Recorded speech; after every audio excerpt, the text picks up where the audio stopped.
Hello everyone, कैसे बेटा सब लोग। तो चलो सब लोग बढ़िया होंगे और अच्छी प्रिपरेशन कर रहे होंगे ना। सो आज की इस वीडियो में हम लोग क्या करेंगे, इंटीग्रेशन की फेब 21 मेंस में जितनी क्वेश्चंस आई थी सारी क्वेश्चंस कवर करने के लिए ट्राई करेंगे। सो फर्स्ट क्वेश्चन मैंने बोर्ड पे लिख दिया है, इसके ऑप्शंस भी तुम लोग देख सकते हो ना। तो अगर मैं क्वेश्चन देखूँ तो थोड़ा सा जैसे डेंजर दिख रहा है, मतलब बहुत बड़ा या लेंदी ऐसे कुछ दिख रहा है, बट डरने का कोई ज़रूरत नहीं है, काफ़ी सिंपल क्वेश्चन है ना। सो अगर मैं बात करूँ इस क्वेश्चन में यूज़ होने वाली कंसेप्ट की, तो यहाँ पे एक प्रॉपर्टी लगेगा ना, ई की पावर में अगर log to the base e of x रहता है तो ये ई लॉग कैंसिल आउट हो जाता है और एक्स आ जाता है। तो इस प्रॉपर्टी को हम लोग यूज़ करेंगे। अब इस प्रॉपर्टी को यूज़ करवाने के लिए तुम लोग यहाँ पे क्या कर सकते थे, फर्स्ट स्टेज क्या होगा हमारा, सिंप्लीफिकेशन कर लेंगे हम लोग। सो ये हो जाएगा मेरा आई यानी इंटीग्रेशन ऑफ, यहाँ पे अगर मैं देखूँ तो इसको मैं ऐसे लिख सकता था, ये 3 जो है ये यहाँ पे पावर में चला जाएगा तो ये log to the base e of 2 of x का क्यूब बन जाएगा, प्लस ये 5 हमारा बेस वाला ऐसे ही रहेगा। और वैसे ही ये 2 को भी मैं लॉग की प्रॉपर्टी का यूज़ करके 2x स्क्वायर लिख दूंगा तो ये हो जाएगा ई की power log to the base e of, और ये बन जाएगा मेरा 2x का स्क्वायर, और ये dx नीचे से एज इट इज़ आ गया। वैसे यहाँ पे अगर देखें तो ये ई की power log to the base e of x की पावर 4 हो जाएगा, प्लस ये 5 एज इट इज़ था, ई की पावर ये बनेगा मेरा log to the base e of x cube again -7 log to the base e की पावर में आ गए, सो ई की पावर में log to the base e of x square बन जाएगा ना। सो ये dx, सो फिर से अगर हम लोग देखें तो ये वाला प्रॉपर्टी अगर मैं लगा दूँ तो ये ई लॉग ई मतलब कैंसिल आउट हो जाएगा और ये 2x क्यूब आ जाएगा। सो यहाँ पे अगर हम लोग देखते हैं तो ये हमारा मेन स्टेज रहेगा। So this will be solve to क्या हो जाएगा, 2x cube plus 5 as it is. अगर इसको मैं देखूँ तो सेम प्रॉपर्टी लगेगा, again e log e cancel out हो जाएगा और ये 2x स्क्वायर आ जाएगा। चलो ऐसे लिख देते हैं 2x स्क्वायर। यहाँ पे देखिए तो ई की पावर लॉग ई वो भी कैंसिल आउट हो जाएगा तो ये आ जाएगा मेरा x की पावर 4, और नीचे में देखिए तो ये हो जाएगा 5x क्यूब माइनस ये हो जाएगा मेरा 7x स्क्वायर, और ये dx। तो ये एक सिंपल सा प्रॉपर्टी लग गया और ये जितना सिंप्लीफाई कर सकते थे वो कर दिया। अब तो काफ़ी सिंपल क्वेश्चन बन गया है वो, तो इस प्रॉपर्टी का यूज़ करके मैंने उसको सिंप्लीफाई कर दिया। अगर मैं यहाँ पे देखूँ तो ऊपर से कुछ पहले नंबर्स वगैरह की फॉर्म में लिख देते हैं तो ये हो जाएगा आई यानी इंटीग्रेशन ऑफ दिस विल भी हो जाएगा 8x क्यूब, ये हो जाएगा 5 इंटू 4 सो 20x स्क्वायर, और ये dx, और नीचे से अगर देखते हैं तो ये x की power 4 minus 5 of x cube plus 5 of x cube minus 7 of x square. तो नीचे से और ऊपर से दोनों में से न्यूमरेटर और डिनोमिनेटर में से एक्स स्क्वायर बाहर निकलता हुआ दिख रहा है वहाँ पे। सो आई हो जाएगा मेरा इंटीग्रेशन ऑफ, अगर मैं ऊपर से एक्स स्क्वायर को बाहर निकालूँ, ऊपर से अगर मैं एक्स स्क्वायर को बाहर निकालूँ और नीचे से सेम एक्स स्क्वायर को अगर मैं बाहर निकालूँ तो क्या बचेगा, देखो न्यूमरेटर में बच जाएगा मेरा कुछ 8x प्लस 20 ऐसे समथिंग, और नीचे से अगर एक्स स्क्वायर को बाहर निकाला तो ये हो जाएगा x square plus 5x minus 7, और ये बन जाएगा मेरा dx, और ये एक्स स्क्वायर कैंसिल आउट हो गया। अगर हम लोग देखें तो अब तो इंटीग्रेशन का स्टैंडर्ड फॉर्म आ गया, लीनियर अपॉन क्वाड्रेटिक के जैसे कुछ आ गया। सो आई हो गया मेरा इंटीग्रेशन ऑफ 8x प्लस 20, तो यहाँ से फिर से क्या बाहर निकल सकता है, 4 बाहर निकल सकता है, सो 4 को टोटल बाहर ले लेते हैं, यहाँ पे बच जाएगा मेरा 2x प्लस 5, और नीचे में अगर मैं देखूँ तो ये था मेरा x square plus 5x minus 7, और ये हो गया मेरा dx। अभी बहुत ही सिंपल सा फॉर्मेट वहाँ पे आ गया। अगर तुमने इस चीज़ को f ऑफ x बोला है ना, तो ऊपर अगर मैं देखूँ तो ऊपर वाला automatically f dash of x आया है। एक्स स्क्वायर प्लस 5x का अगर मैं डेरिवेटिव देखूँ तो वो कितना हो जाएगा 2x plus 5। So integration of f dash of x upon f of x dx क्या होता है हमारा, ln of f of x होता है, ln of f of x plus c होगा। तो यही चीज़ मैं ऊपर वाली स्टेज में यूज़ कर दूंगा। सो आई क्या हो जाएगा मेरा 4 बाहर था, और integration of F dash of x upon F of x यानी हो जाएगा मेरा ln of x square plus 5x minus 7 plus c। सो ये जो कौन सी ऑप्शन में आ रहा है ये हम लोग वहाँ पे देख सकते हैं, है ना। सो कौन सी ऑप्शन में आ रहा है ये इसको देख लो।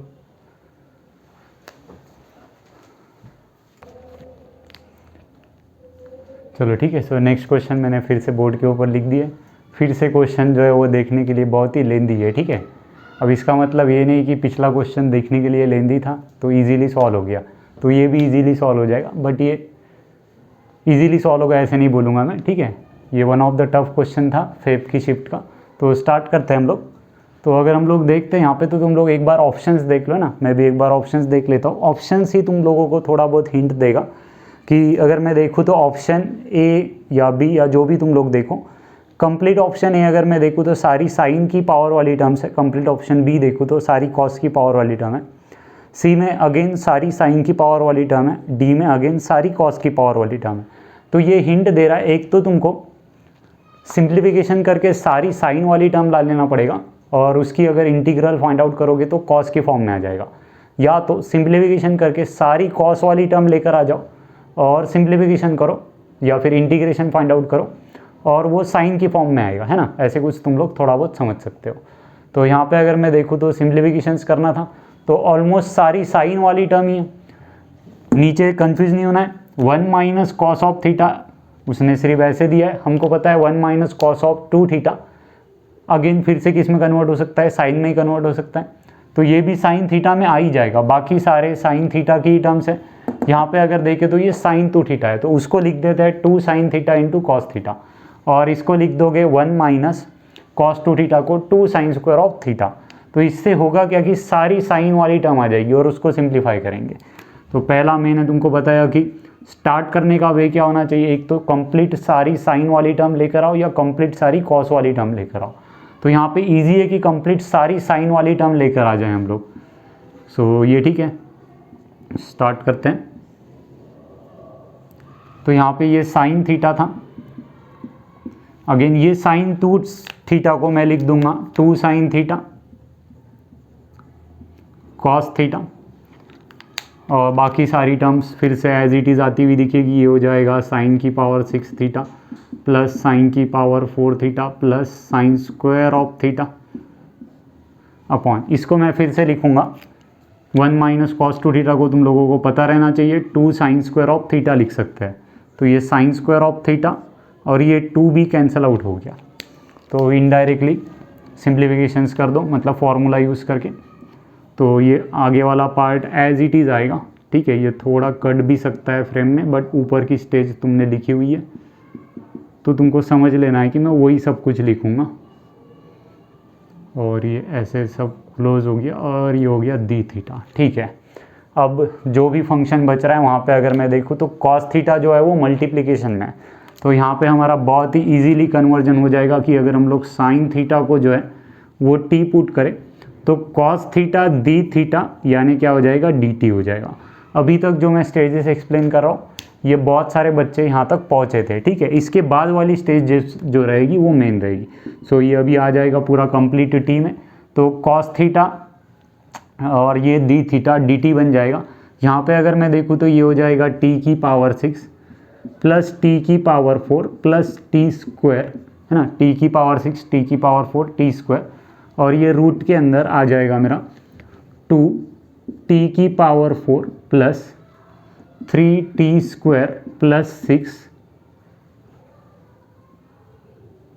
और ये D T, okay. So mainly question जो है वो अभी स्टार्ट हुआ है, जहाँ से अच्छा कुछ एक्सप्लेनेशन आएगा। अभी तक तो सिर्फ सिंप्लीफिकेशंस मैंने वहाँ पे यूज़ किया। अब अगर मैं यहाँ पे क्वेश्चन को देखता हूँ तो यहाँ पे क्लियर था कि रूट के अंदर जो भी टर्म आ रहा है उसको टी पुट करना है। अगर सॉल्व करना है हमको तो रूट के अंदर जो भी टर्म आ रहा है तो टी ना बोलते हुए हम लोग अब यू यूज़ कर लेते, क्योंकि टी हमने वेरिएबल यूज़ कर लिया। सो रूट के अंदर जो भी आएगा चीज़ उसको यू पुट कर उसका डेरिवेटिव साइड में प्रेजेंट करवाना था। बट यहाँ पे अगर हम लोग देखें तो पावर 4 था, 2 था, डेरिवेटिव निकालता तो इसका पावर 3 बनता, इसका पावर 1 बन जाता डेरिवेटिव निकालने के बाद, जो कि आगे प्रेजेंट नहीं हो पाया, तो साइड में प्रेजेंट नहीं हो पाई। ज़्यादा से ज़्यादा और क्या हो सकता है फिर कि कुछ एडजस्टमेंट हम लोग करें और यहाँ पे ऐसे टर्म लेकर आए और इसका डेरिवेटिव साइड में प्रेजेंट आना चाहिए। तो उसके लिए क्या हो रहा था कि यहाँ से टी स्क्वायर बाहर निकल सकता है। ये एक चॉइस है कि टी स्क्वायर को बाहर निकाला और वो टर्म को सॉल्व करके अंदर दे दिया, या फिर ऐसे भी कुछ कर सकते हैं कि यहाँ से टी को ही बाहर निकालता है। सो अगर मैं देखो इसको तो ये कुछ ऐसे बनेगा मेरा इंटीग्रेशन ऑफ टी की पावर 6 प्लस, सो टी को अगर मैं बाहर निकालूँ सो टी की power 4 plus T cube plus T, और ये मेरा जो t मैंने बाहर निकाला है वो यहाँ पे आ जाएगा, ये t into root of 2t⁴ plus 3t² plus 6 और ये हो गया मेरा dt। ठीक है, यहाँ से वैसे तो t² बाहर निकल रहा है, बट वो t² को मैंने अगर बाहर निकाला और अब अगर मैं उसको रूट के अंदर डालता तो वो t⁴ के साथ अंदर जाता, वो डेरिवेटिव एडजस्ट नहीं कर पाएगा। ये मेन चीज़ है उस क्वेश्चन के अंदर कि t² बाहर निकाल कर उसको अगर रूट के अंदर डालने के लिए ट्राई करूँ तो फिर ये u और du के फॉर्म में कन्वर्ट नहीं होगा। लेकिन अगर मैंने सिर्फ t बाहर निकाला यहाँ से और अब इस t को अगर मैं अंदर डालने के लिए ट्राई करूँगा तो देखते हैं क्या होगा। सो ये हो जाएगा integration of t⁵ plus t³ plus t, और ये अगर रूट के अंदर जा रहा है तो ये समथिंग कैसे बनेगा, देखो t जो था वो अगर अंदर जाएगा तो t² के साथ अंदर जाएगा। सो ये बन जाएगा 2 into t⁵ plus 3 into t⁴ plus 6 into t², और ये बन जाएगा मेरा dt। ये ठीक है। सो अब ट्राई कर सकते हो तुम लोग कि अगर अब मैं इसको u बोलूँ, है ना, ये जो टर्म है, अब अगर इसको मैं u बोलता हूँ, so let 2t⁵ plus 3t⁴ plus 6t², यानी अगर मैं u बोलता हूँ तो इसकी डेरिवेटिव करके देखते हैं। तो ये हो जाएगा मेरा 12t⁵ plus 12t³ plus 12t dt, और ये हो जाएगा मेरा यहाँ पे du। तो 12 को अगर मैं उधर ट्रांसफ़र कर देता हूँ तो क्या बोल दोगे, t⁵ plus t³ plus t dt, यानी क्या हो जाएगा मेरा du/12 हो जाएगा। सो मैं राइट साइड वाला पार्ट पूरा मिटा देता हूँ ना, ये मैं ये वाला स्टेज रहने दूंगा, क्वेश्चन लगे तो मिटा देता हूँ मैं, ठीक है, क्योंकि ये स्टेज हमारा इम्पोर्टेंट था। तो यहाँ पे अगर हम लोग देखें तो अब क्या बन जाएगा बेटा, ये u बन गया और ये du/12 बन जाएगा। सो ये जो स्टेप रहेगा हमारा, इसको मैं कैसे लिख सकता हूँ, i यानी हो जाएगा मेरा यहाँ पे, ये तो du का पार्ट बनेगा। So root of u into du/12, root of u into du/12। आगे आ जाते हैं। सो रूट ऑफ u की इंटीग्रेशन तुम लोग वहाँ पे लिख सकते थे, 1/12 जो है वो बाहर आ गया। u का जो इंटीग्रेशन, सॉरी रूट u का इंटीग्रेशन होगा u⁵3/2 अपॉन 3/2 प्लस c। तो मेनली जो था वो यहाँ से आगे बढ़ना था। ये तो क्लियर था कि इसको u पुट करेंगे, उसके साइड वाली टर्म जो है वो du तुमको लाना पड़ेगा। तो एडजस्टमेंट कैसे किया है वो देखो, यहाँ से t² बाहर निकल सकता है, बट उसको ना बाहर निकालते हुए हमने सिर्फ t को बाहर निकाला है, ताकि उस t को जब मैं अंदर लेकर जाऊँ तो वो u और du फॉर्मेट आ जाए। ठीक है, तो यहाँ पे मैं इसको मिटाता हूँ और आगे हम लोग अब इसको सॉल्व कर लेते हैं। अभी कुछ नहीं बचा है क्वेश्चन के अंदर। सो ये अगर सिंप्लीफाई मैं अगर करता तो क्या हो जाएगा, सो i यानी हो जाएगा मेरा, ये समझ जाना चाहिए, रूट u का इंटीग्रेशन u⁵3/2 अपॉन 3/2 आएगा। सो ये हो जाएगा मेरा 1/18 इंटीग्रेशन ऑफ u⁵3/2। तो u मतलब क्या था वो देख लेते हैं। u यानी ये ऐसे कुछ था कि 2t⁵ plus 3t⁵ plus 6t² 3/2, है ना। u का वैल्यू मैंने ले लिया वहाँ पे फिर से। ओके, अब t का भी वैल्यू तुम लोग ले लो वहाँ पे कि क्या होगा। t मतलब क्या पुट किया था तुमने, पीछे तुम लोग रिवाइंड कर देख सकते हो, साइन थीटा पुट किया था हमने वहाँ पे। सो ये हो जाएगा 2 sin⁵ theta plus 3 into sin⁵ theta plus 6 into sin² of theta 3/2 plus c। अभी भी हमारा आंसर नहीं आया। अगर हम लोग ऑप्शन देखें तो ये ऑप्शन के अंदर प्रेजेंट नहीं है, और सारे ऑप्शंस में 1/18 है, आगे सारे ऑप्शंस में 1/18 है, बट ये ऑप्शन के अंदर प्रेजेंट नहीं है। ठीक है, तो ये ऑप्शन के अंदर प्रेजेंट नहीं था तो तुमको कुछ सिम्प्लिफिकेशंस करने पड़ेंगे। तो सारी साइन वाली टर्म तो नहीं आ रही है, तो सारी कॉस वाली टर्म आएगी। अब तुमको क्या करना पड़ेगा, sin² थीटा को या साइन वाली टर्म्स को अगेन कॉस में कन्वर्ट करना पड़ेगा। सो ये हो जाएगा 1/18, है ना। मैं आगे थोड़ा हिंट दे देता हूँ, ये लिखोगे 1 - cos² ऑफ थीटा का cube, sine square of theta का क्यूब लिखते, उसको साइन स्क्वायर थीटा को 1 माइनस कॉस स्क्वायर थीटा लिख दिया, ये हो जाएगा 1 minus cos square of theta का square plus 6 into 1 minus cos square of theta की पावर 3/2 प्लस सी, और इसको सिंप्लीफाई करो, जो भी आएगा वो तुम्हारा आंसर होगा, है ना।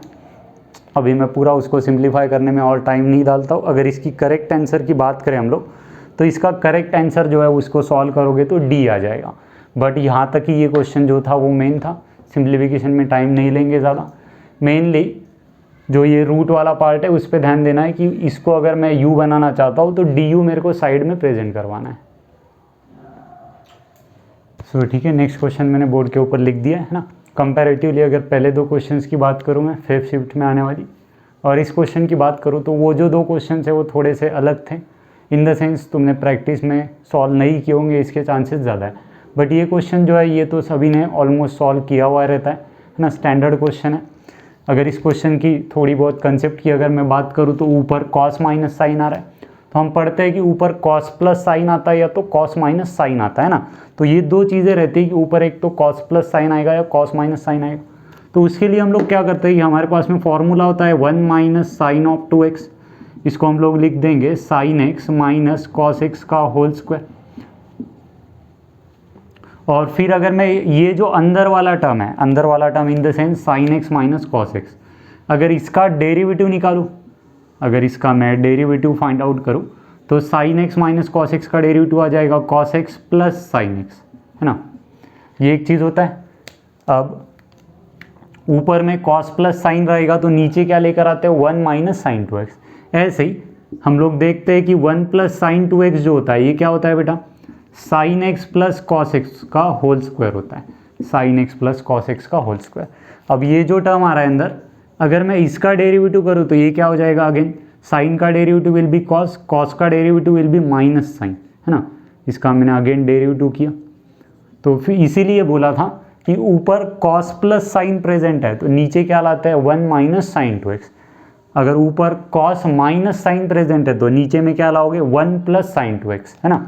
ऊपर अभी क्या प्रेजेंट था, कॉस माइनस साइन प्रेजेंट था, तो न्यूमरेटर में कॉस माइनस साइन प्रेजेंट है तो डिनोमिनेटर में क्या लाना पड़ेगा 1 प्लस साइन 2x, क्या लाना पड़ेगा डिनोमिनेटर में 1 प्लस साइन 2x लाना पड़ेगा। तो ये इसके पीछे का कंसेप्ट था। स्टार्ट करते हैं।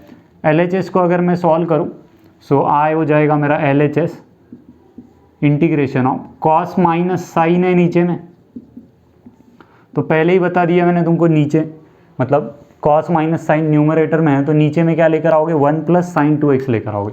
तो इसको हमको कैसे लिखना चाहिए 8 माइनस, तुमको यहाँ पे क्या लिखना था 1 प्लस साइन 2x लिखना है तो लिख दो 1 प्लस साइन 2x। अब ऐसे तो लिख नहीं सकते हो, एडजस्टमेंट करनी पड़ेगी कुछ, तो ये 1 प्लस साइन 2x माइनस 1 भी कर दिया उसको। सो एडजस्टमेंट अगर मैं देखूँ तो +1 -1 कट गया रहता, है ना। और ये और चीज़ मैंने एक ही लिखा हुआ है, तो आई क्या बन जाएगा मेरा अभी integration of cos x minus sine x, और ये हो जाएगा सॉल्व करने के बाद 8 + 1 सो 9, 9 minus 1 plus sign of 2x, और ये हो गया मेरा dx। अब क्या कर सकते हो 1 प्लस साइन 2x को मैं लिख सकता हूँ sine x plus cos x का होल स्क्वायर, है ना। 1 प्लस साइन 2x को हम लोग क्या लिख सकते हैं sign x plus cos x का होल स्क्वायर।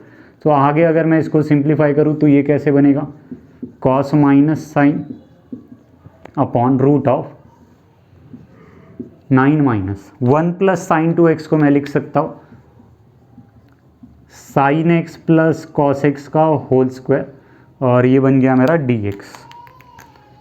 ओके, अब क्या करना है, क्लियर है कि अगर साइन प्लस कॉस को t पुट करूँ तो उसका डेरिवेटिव जो है वो ऊपर आएगा। So put sine x plus cos x equals to t, तो उसका डेरिवेटिव हो जाएगा cos x minus sine x dx यानी dt।